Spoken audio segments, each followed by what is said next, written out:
All right, guys, we're going to start a unit on statistics, and we are going to use statistics to gather information about different types of problems, and we will use specific displays to help make sense of that data. It's very simple. If you collect data and you have 2, 4, 6, 8, 9 pieces of data, we can lay them out, look at them, and gather some information about it. But if it was 900 pieces of data or 900,000 pieces of data, then certainly listing them all is not the most intelligent approach to making sense of it. So there are a couple of different models that you'll see. You might have seen them in the past. You have a histogram, you have box and whisker, you have stem and leaf. There's a lot of different ones that you will come to appreciate. We're going to make sure, though, before we get into any of the displays, that we understand what the basic centers are. Now, I know you've heard of mean, median, and mode, but I'm not certain if you've heard them referenced as centers. So when we talk about the mean, the median, and the mode, they are called centers because basically what they're going to do is help determine where the center point is in the data. And depending on the type of data you have, you can select which center is the best one to represent the data. Now, I know that sounds a little vague right now, but if you think about it for a second, let's just look down here. Let's say that these are your grades. You have a 90, you have an 88, you've got a 91, you've got a 97, you've got an 85, and then you have a 23. So if I were looking at this, these all seem to be in the general type of range, but this guy here, he's an outlier because he's so far removed from the other data. So if I were to add these all up and divide by 1, 2, 3, 4, 5, 6, I would actually get the mean. Okay, so let's just write that down here. We're going to take, for the mean, we take the sum of the data and we divide it by the number of pieces of data. Okay. So, and that is called the average. And that's kind of what you're used to when it comes to your grades. So that's why I like to use the one as a reference. So first of all, let's do our, we're gonna do this a couple of different ways to see if you remember. So the first thing what we're gonna do is I'm gonna line these up in ascending order. So I'm gonna put the 23 first. I'm gonna put a little dot over it to remind myself if I used it already. Then I have the 85 and the 88. So I have the 85 and the 88. Then I have the 90, the 91, and the 97. 90, 91, 97. Now, the one thing you need to do with statistics is to make sure that you are really accounting for all the pieces of data. So I have 1, 2, 3, 4, 5, 6 pieces of data. 1, 2, 3, 4, 5, 6 pieces of data. Okay, now let's talk about the mode. Is there one of these values that comes up more than once? The answer is no. So there is no mode in this data right now. You can have no mode, you can have one mode, you can also have multiple modes, but they would all have to be used the same amount of times. So there's no mode. The median, well, when you line them up from smallest value to largest value, which is called ascending order, you're gonna look in the middle. So it's 1, 2, 3, 4, 5, 6 pieces of data. I'm sure that you remember when you have even pieces of data, you're gonna just take the 2 in the middle, you'll add those 2 together and divide by 2. So you take 88 plus the 90 and divide by 2. And you should all still have your calculators so you can go on ahead. You don't have to do this in your head or anything like that. And you should realize that you get 89 as your median. Okay? So that's what I know so far. I've got this center here. I have no center when it comes to mode. Now let's find the mean. So what you're gonna do, remember what the word sum means, we're gonna add them all up. So we're going to add them all up and have 23. I know this calculator is a little different than yours, but the calculator nonetheless. 90 plus 91 plus 97. 474 is the sum. And we have 6 pieces of data, right? So we'll divide by 6 and we get 79. So that is our mean. Okay, so now these are the 3 centers here, okay? So as far as the mode goes, there is none. The median is 89. The mean is 79. So between the median and the mean, which one do you think represents this data the best? And hopefully you're thinking about that median. Because isn't that really the best center here? The reason that the mean is not is because this outlier is pulling his average down. So the center, if this guy wasn't here, he would probably have, well, he would have a 90 average, which is pretty darn close to what we have right now. But when they have that fluky like test or quiz or whatever that was a 23, that knocked his average down quite considerably. So if somebody was representing this student to me, to say that he's a 79 student, that's not really fair, because look at the majority of his work is above mastery. So what we try to understand is, like, there are centers, and oftentimes you'll see multiple centers. You'll see a center for mode and median and mean. Generally, these 2 are your ones that take in the most consideration when we're determining what is the best center to fit the data. And if there is an outlier, then you know the best one is going to be your median, okay? So I want to just have you practice the mean, median, and mode. Now, I know that some of you know this well, so I am not assigning everybody this one. It's in the 8th grade tab. It's J, and it's called Calculating Mean, Median, and Mode and Range. I do believe that that's a repeat from what you've done last year. But if some of you were not successful with it, then you can go back. So you'll see at the bottom of each one of these, it'll say, if you're not feeling ready yet, these can help, and it'll give you some options there. Or you can just reach out to me and I'll help guide you. Where we should be with the 7th grade is really able to gather this information from Graphed, okay? So graphs and charts. So let me just talk to you about, let me just like finish up these notes here again. So the median is going to be the piece of data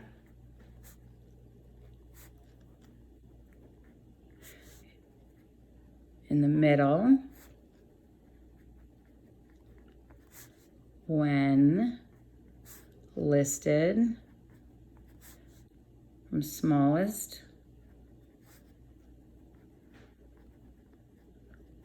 to largest. And that is understood to be ascending order. And just so you know, the smallest piece of data is going to start being referred to as your minimum. And the largest piece of data is going to be referred to as your maximum. Okay? Now, should you have, and sorry, just ignore my dog. Should you have even number, you'll take the 2 in the middle and find the average, meaning add those 2 together and divide by 2. Now, the mode is the one that comes up the most. Okay, so you can have no mode, meaning like in this last problem, there were none that were the same. You can have 1 mood, and you can have more than 1. Okay.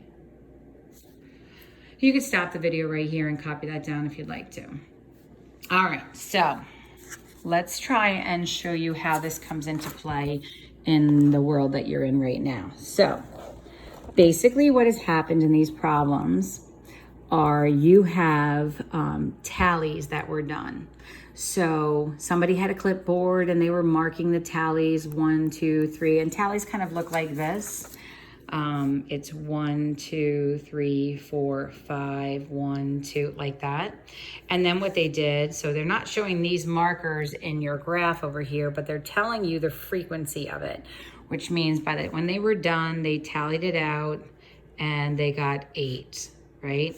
And the next one here was 7. So if you look right here, what you're not seeing is the tally marks, you're just seeing the conclusion. All right.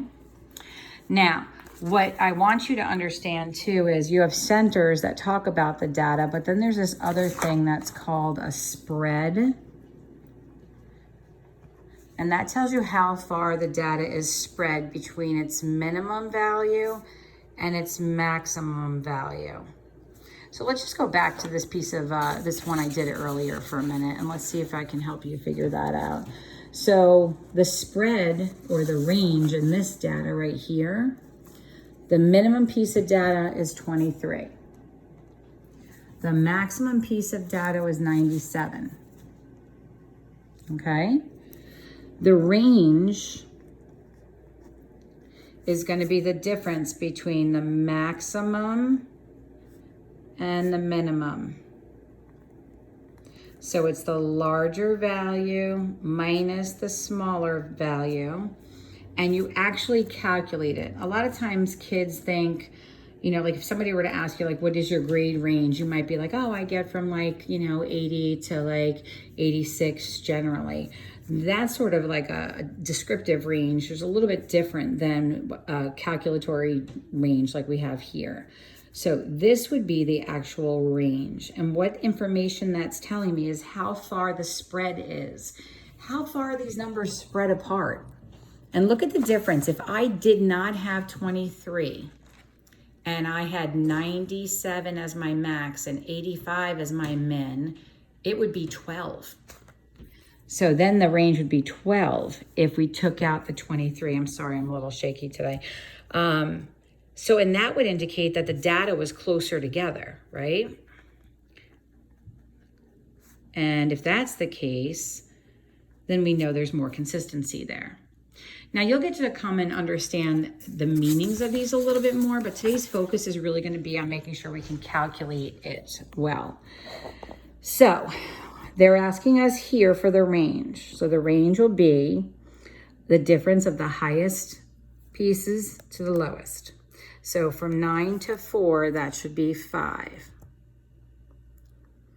Okay, here's another range. So we have 6 is the highest piece of data, 0 is the lowest piece of data, so it's 6. All right, now they're giving it to us in a sort of bar graph. This is comparison. So what you see is the lowest piece of data is actually marked at the 5, and the highest is at the 9. So the 9 minus the 5 would give you the 4. Okay. Now the mode. So the mode, now they want the numerical value, the one that comes up the most. So it looks like we have 3. So remember before when I said you can have multiples, you have Monday is at 9, Wednesday is at 9, Friday is at 9. So I do have 9.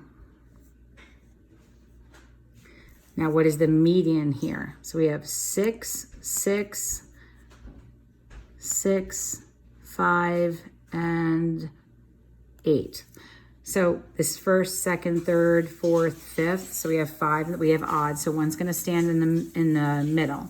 So the first one's going to be the 5. Then I have the 3 6s, and then the last one is at the 7. So the one standing in the middle is your 6.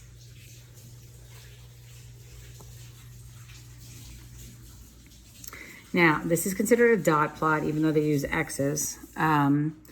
This one's a little interesting because you're going to make a list out of this. So let me actually just do a screenshot for you right here. And I'll show you how to do that.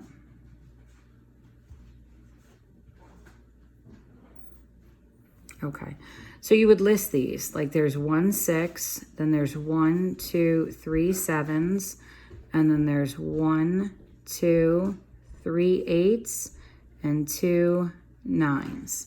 So that's your list. Your minimum value is 6, your maximum value is 9. I have 1 2 3 4 5 6 7 8 9 pieces of data. So I want to be in, I want the middle one, which looks like he's going to be this guy. That leaves me 4 on the left of him, 4 on the right of him, okay? So your median here is going to be 8. Let's ignore that too. All right. Again, with the range, difference between the highest piece and lowest piece, it looks like 2 is the lowest and 10 is the highest. So I'm gonna go with 8 on that. Again, with the range, look at the highest to the lowest. It looks like 9 and 3, so that looks like it'll be a 6. So you'll just, I mean, this actually won't feel too difficult until you get up to about 80 or so. So I'm just gonna kind of pick up my pace here a little bit. So you have between 10 and 2, and that's 8. All right, now the range, again, you have 2 and 7, looks like 5. This is where now this is probably the only other one I'll need to show you. You're gonna have to list this, or at least summarize it somehow. I don't know why this takes so long with this. Okay, so you can sum up each one. So you have, right here, you have 2 1s, which is 2. You have 2 2s, which is 4. You have 2 3s, which is 6. You have 5 4s, which is 20. And then you've got the 2 5s, which is 10. So you could add the 2, the 4, the 6, the 20, and the 10. Add that all up. It looks like you have 42 there. And then you have to divide that by the number of items that you have. So 1, 2, 3, 4, 5, 6, 7, 8, 9, 10, 11, 12, 13, 14. Okay, so then you'll do 42 divided by 14, and you get 3. Okay, now look at that for a center. Does it seem reasonable that that's a center? It's right in the center of the data, so that makes sense. But when you see these, you're either going to have to do it the way I just did it, which is tallying it, or you're going to have to list it.